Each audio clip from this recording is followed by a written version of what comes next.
How y'all little serpents doing today, baby? Welcome into the third episode of the podcast. It's been a little bit, man. I've had some stuff in life go on, so I kind of forgot to make the podcast, but we're back. We're back. It's March freaking 10th, man. Time going by way too quick. But yes, we're back. Welcome in. And yeah, so we started a new job. So I'm working a new job, and I kind of have a crush on my boss. I'm gonna admit it. I got a crush on her. She cool. We seem to somewhat be vibing, somewhat be okay. But I realized working with someone that you like, it made me realize how bad I am with people. It made me realize how bad I am in the presence of fellow Homo sapiens. And so, we're talking and everything's chilling, right? And this was the other day.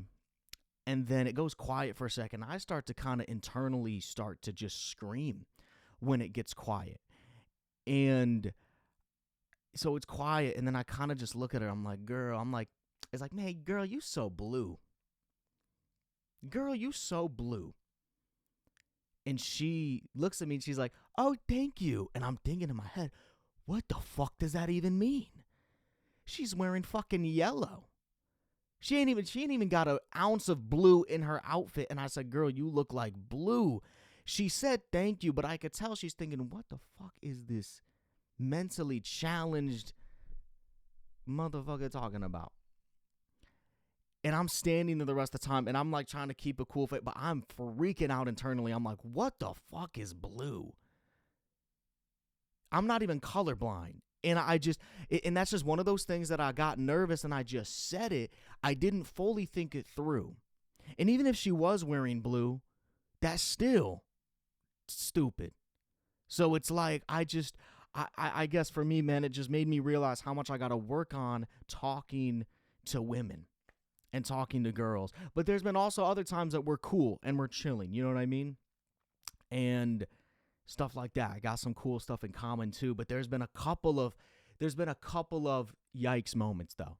There's been a couple of moments that could have buried me, and they probably have buried me. But hey, we're still gonna see how it all plays out though, baby. We're not giving up, dude. We're gonna be the freaking damn 2016 Cleveland Cavaliers, baby. Doesn't matter how much in a hole that we're in. We're gonna climb out that hole.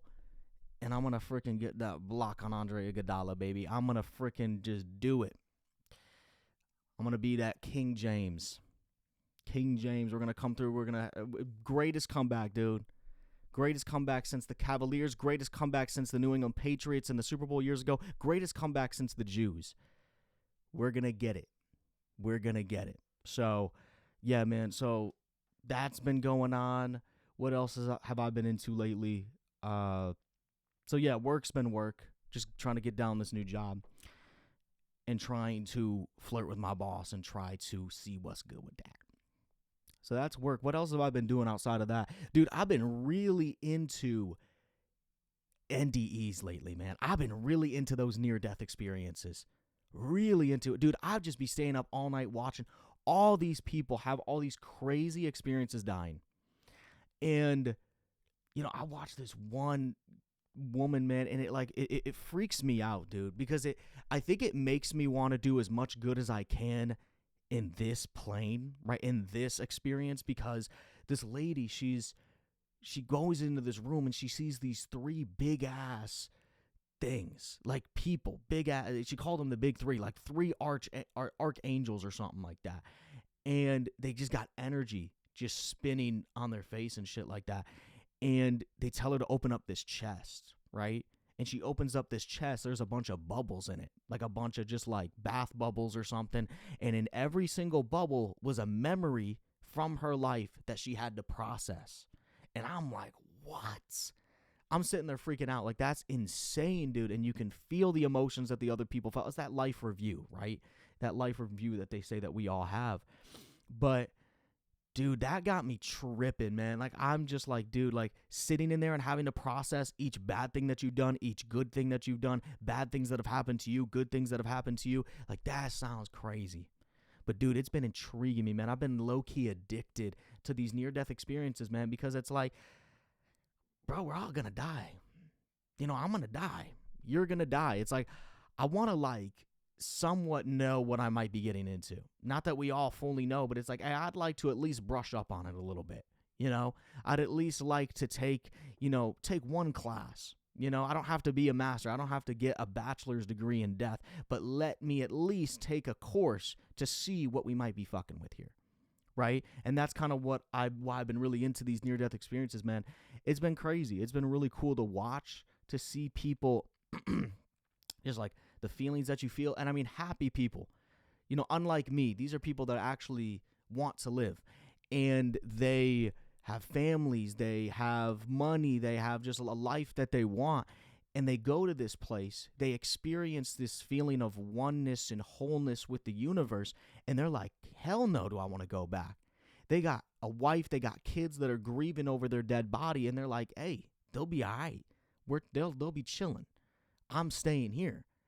And they don't want to go back. So I think for me, that's just crazy to think that, like, even with a life that you love, you still don't want to go back. That just shows how powerful it is, how crazy of an experience it is, man. So, so those near-death experiences, man, they've been really, and then I kind of was like hoping for one. I've been watching them, and then I'm laying in bed and I'm like, God, give me one. Just give me one.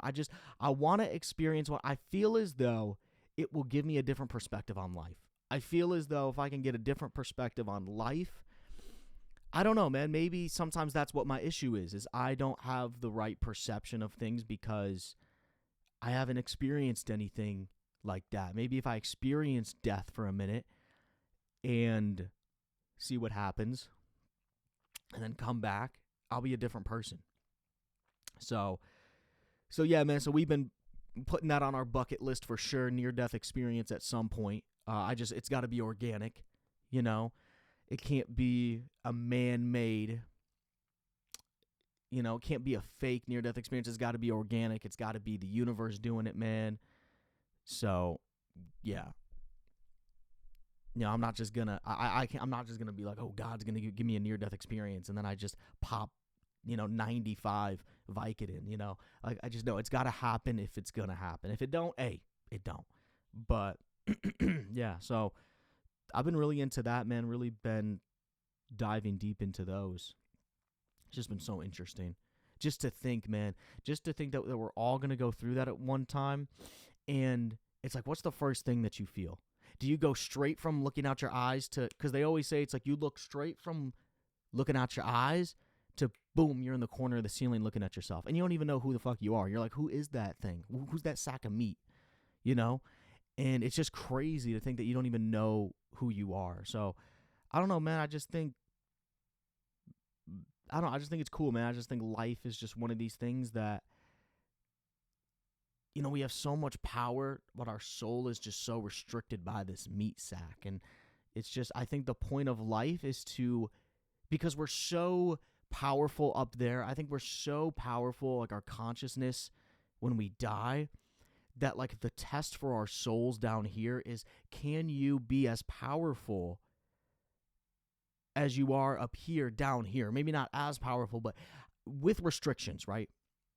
How much can you be connected to the universe with the restriction of life, with the restriction of this body? I think that is what the goal for a lot of people is. Like they say that we come down here because our soul's got to learn a lesson. Maybe that's what the lesson is you can do whatever you want up there, and that's just purely who you are. But once you come down here and you enter this thing, how close of a resemblance are you going to make with your being up there, with your soul?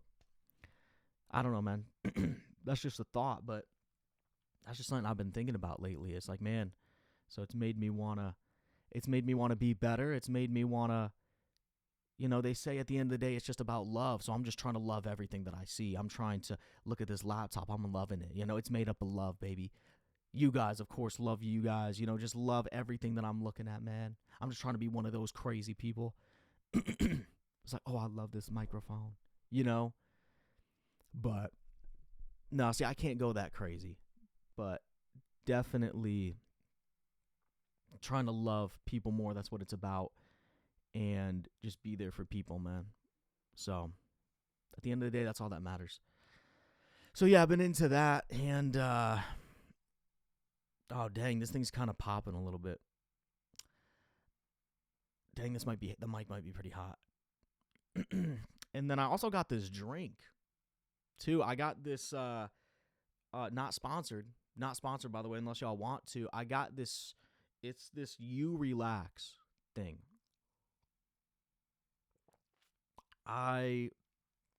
It popped up on my YouTube ads, and the reason it did is, I've been drinking a little bit lately. I'm not proud of it. I've been drinking a little bit too much as of late. I'm done now, but I was kind of going through times where I was just coming home and I was kind of just drinking and just chilling and stuff like that. And, and this is how I know I'm being tracked by the government. This is how I know you got fucking Mark Zuckerberg or one of these dudes. They're looking at me because I said to myself right before I went onto YouTube, bro, I got to stop drinking, but I need something that's going to give me a buzz. I straight up said that to myself, like out loud. And then 2 minutes later, I go to YouTube, I click on something, and what's the first ad I see? Oh, it feels like a buzz. This thing feels like a buzz, but it's organic. It's ashwagandha. It's L-theanine. It's lemon balm, right? It's all this earthy shit. And, so it's just, to me, it's just crazy that it's like, dude, I just said that and y'all do that. It makes me scared about the other stuff that I say to myself, and they're listening in. And they're like, what the fuck? What did he just say about a dog? Or something weird that I would just say out loud. Because again, like what I told you, sometimes I just don't know. Sometimes I just say stuff without fully thinking. So with my phone right there, it's picking up on some wild stuff. So I hope that they're not recording everything that I say, because sometimes stuff just comes out and I don't mean it. But it could be some stuff that maybe puts me in jail. So anyway. So this stuff definitely, I want to see if it kicks in. But yeah, I thought that was weird because I needed to find something that relaxed me. Did I put enough water in that? That tastes like ass. Brother, that powder is nasty, though. The drink itself is good, but when you get a clump of powder in there, yeah, I don't think I put enough water in here. That's definitely not fun dip. That's nasty.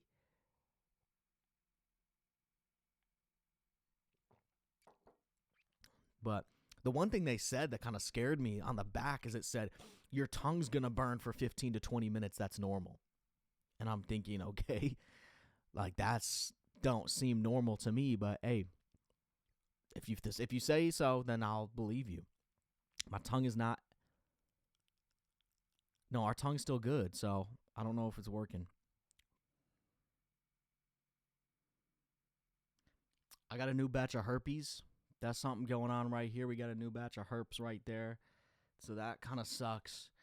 Right as I'm trying to like make something happen with this girl, I got the herpes. I mean, it's not like the sexual herpes, but it's still herpes. And, so now I got to go into work and, she's going to be like, what's that on your lip? And I got to tell her, right? I could tell her I cut it. I'm going to probably just tell her that I cut it because, I can't tell her it's herpes.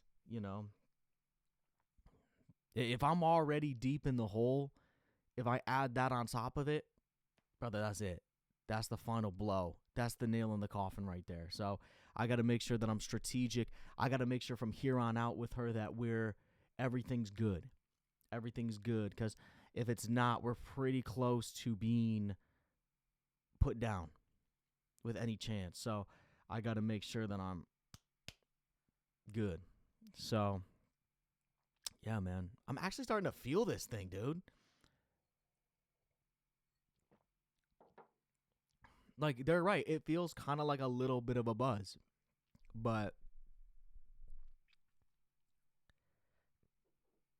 it's just straight Mother Nature liquid, dude. And it's... I don't know if you're supposed to drink it fast or not. Whatever. But... honestly, dude, I really don't have nothing else, man. Like, straight up, this is really all I got. For some reason, I just don't got anything else. So I think I'm just going to leave it here. Why not leave it at a shorter video, shorter podcast? And yeah, so I think I'm going to end it here. Hope you guys enjoyed today's episode. I will see you next time. And as always, God bless you, and I love you. Bye-bye.